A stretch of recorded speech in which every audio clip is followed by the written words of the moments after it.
Zoning meeting at 4 o'clock. The first thing on our agenda today is approval of the meeting minutes from March the 7th. Anyone have any corrections or a motion to approve? I've reviewed the minutes and like to make a motion to approve as presented. Second. Motion second, all in favor? All right, motion is approved.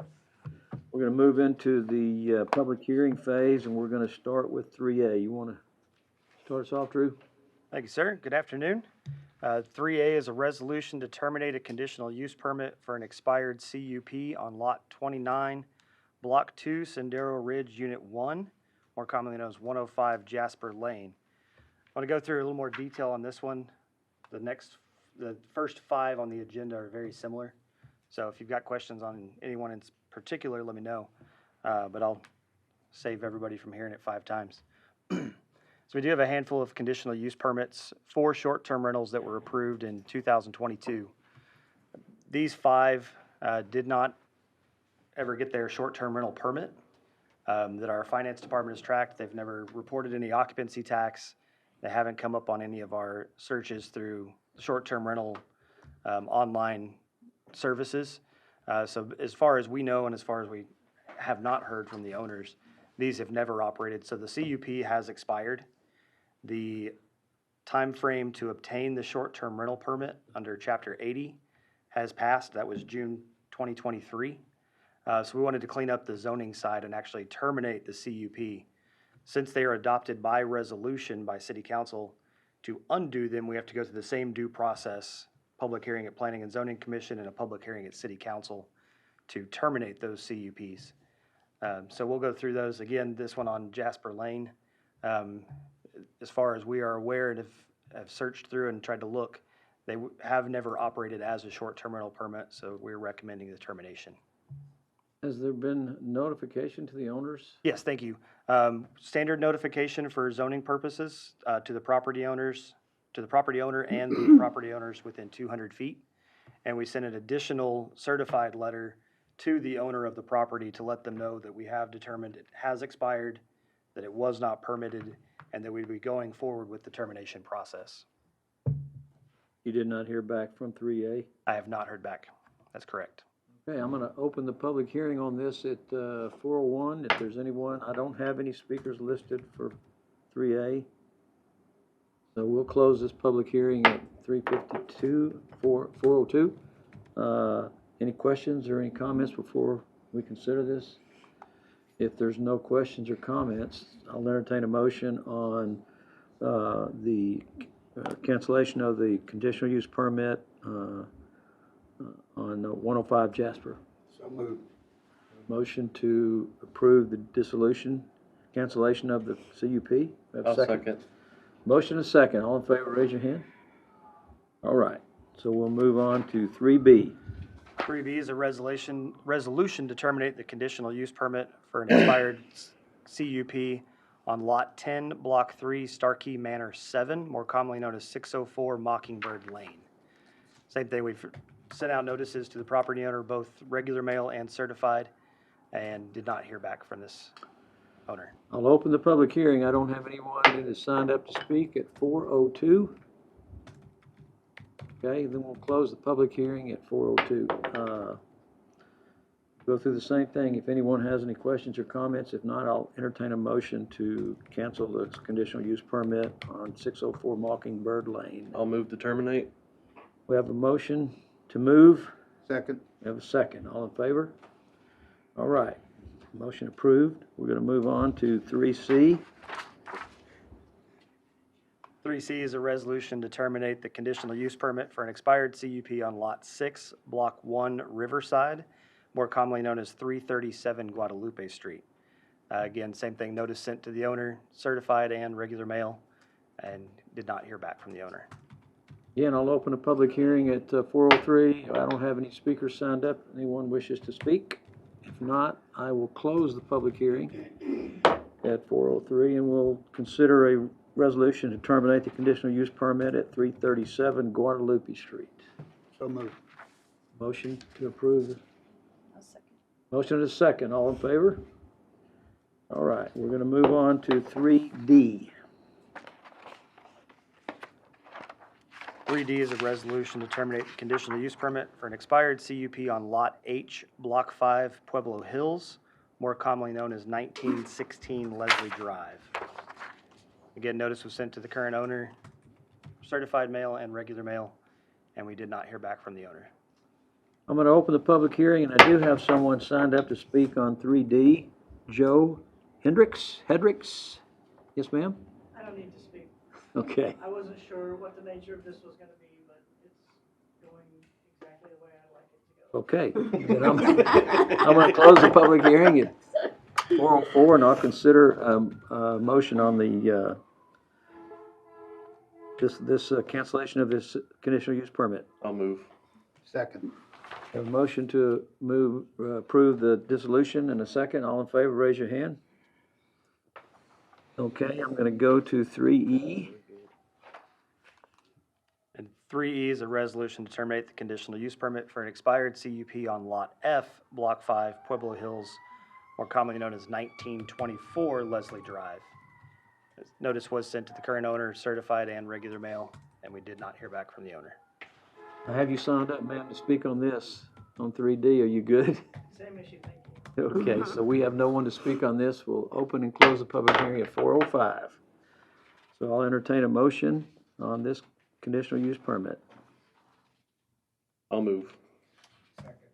Have a motion and a second. All in favor, raise your hand. Well, this is pretty easy. Okay, we're gonna go to 3F. Slow down a little bit. Now we're going to some zone changes, get those terminations out of the way. This is an ordinance to change the zoning from R1 Single Family Residential to RT Residential Transition on Lot 20, Block 39, Westland Edition, more commonly known as 601 Lois Street. Property is currently zoned R1. As you can see, across Woodlawn is C2, behind the alley, across the alley to the southwest is C2. R1 across Lois, and then across Woodlawn and Lois is recently rezoned to C2. The request is to go to RT Residential Transition. That district does allow for some light commercial and residential use both. This is within the strategic catalyst area number 4, which is the corridor along Junction Highway for this area of town, which does include community commercial, which RT would fall within those guidelines. That is consistent with the comprehensive plan. They're proposing that the front structure become part of the business. The back structure would remain a residence, and you can see where they've identified available parking to be constructed once they convert the building to a business. Staff recommends the case for your approval, and I'd be pleased to answer any questions before or after the public hearing.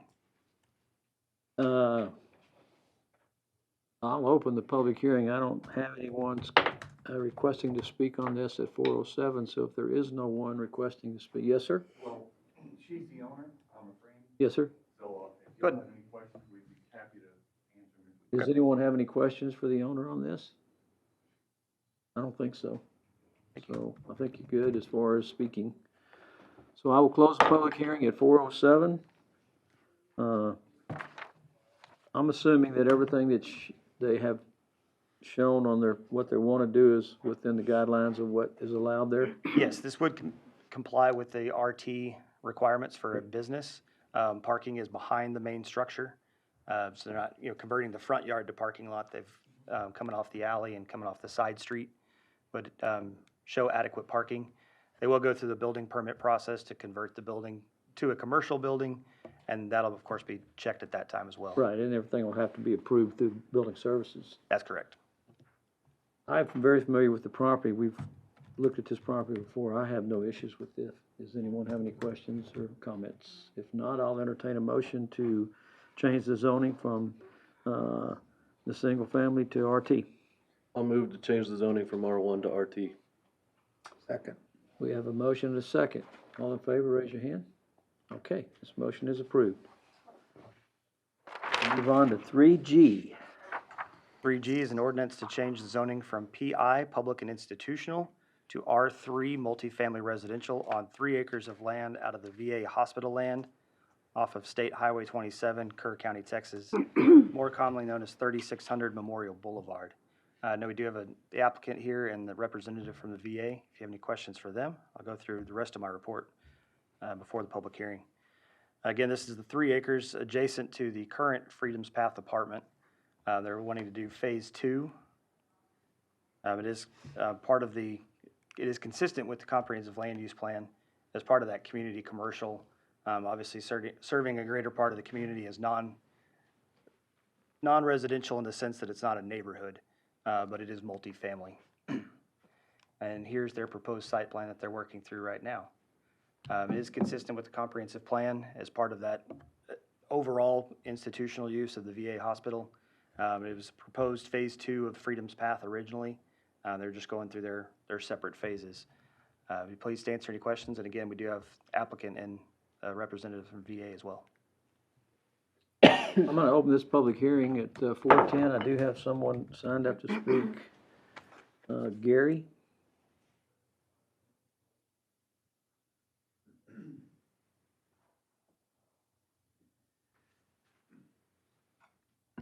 Good afternoon. My name's Gary Noller, and I've been a resident of Kerrville and Kerr County for about 20 years. And I'm a veteran. I do get health care from the Kerrville VA, and I have been involved with housing for veterans at the Kerrville VA ever since about 2010, 2011, when Freedom's Path Phase 1 started out.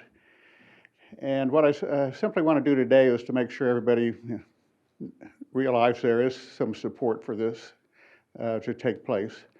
And people would ask me, well, what's a good deal about it to you? And I said, well, I would think that if you're able to live on the property where you get your health care, has some value, particularly for the veterans who live there. In many cases, they're like me, they're elderly. They rely on the VA for the health care. In some cases, they're disabled. And one of the big things is they can get some quality housing. It's affordable. Phase 1 right now is 49 units. Of that, there's like 43 veterans that live there and a couple of spouses, widows of veterans. And they're able to form a community. And I lived in apartments in my life for 10 or 12 years, and I never knew my next door neighbor. I didn't really care to know my next door neighbor. I lived in Chicago, I lived in LA, and I just didn't socialize with them. But it's a lot different picture out here at Freedom's Path. With the community, the veterans, they have one thing in common, being veterans and being in the military service. And in the military service, you get taught to take care of your own. And so they look after each other and help each other out. It's also the fact that being close to the VA there, the medical facility, most of them can get themselves up there, either walk up there or take their motorized wheelchairs or little scooters, go up there. And it's pretty usual when I'm in the building out there, I'm running across somebody from Freedom's Path. And I've been out there about 3 times the last month, and 2 of those 3 times I've seen somebody there that I know is residents from Freedom's Path. And they may be going up there because they have an appointment with the doctor, but they also have a little kind of cafeteria up there, so you can get breakfast, you can get lunch pretty reasonably. And there's a little canteen in there where they can go buy snacks if they want to. And the good thing about that is that they don't have to get down on Highway 27 for that trip down to Mini Mart and Stripes, which is no sidewalks for whatever reason. So it's really kind of a better safety issue if they make their way up to the main VA building to do some of that slight shopping. So we'd like to make the request today. The Planning and Zoning Commission approve this change in zoning for Freedom's Path Phase 2. Thank you. Thanks, Gary. Does anyone have any, we do have a representative, of, I guess the developer is, or the owner, is that what you said, Drew? Does anyone have any questions for him? I mean, Yeah, I'm Craig Carney, Carney Engineering, so if you have any questions, I'll be delighted to answer them. I think we're good. Thank you very much. No one else signed up to speak. I'll close the public hearing here at 4:13. And our request is to change the zoning from PI to R3. Any comments or anybody want to make a motion? I move for approval. Have a motion to approve the change in zoning? I will second. Have a motion and a second. Any other comments? All in favor, raise your hand. This motion is approved. Appreciate everything you guys are doing. It's a great project. You got anything else for us, Drew? If you didn't know, we're having an eclipse here this weekend. So if you need something to do this weekend, Monday you can step outside and take a look. If you do have any information, you can go to the city website or kerrvilleeclipse.com. Traffic maps, all the events going on around town. Everyone watch out for the extra traffic, 'cause we'll have plenty of guests here in town this weekend. And then our next meeting, it will be May 2nd. And we have at least one case on the agenda that's applied so far, so nothing else. We'll see you guys on May 2nd. And we made the news. We did make the news. National news. That was Several news that was- stations. that was good. So now we made the Today Show and Yeah. CBS? CBS today. All right, we're gonna close this meeting at 4:15, and everyone be safe and enjoy the eclipse. And when you said we made the news, I thought you meant planning and zoning. No.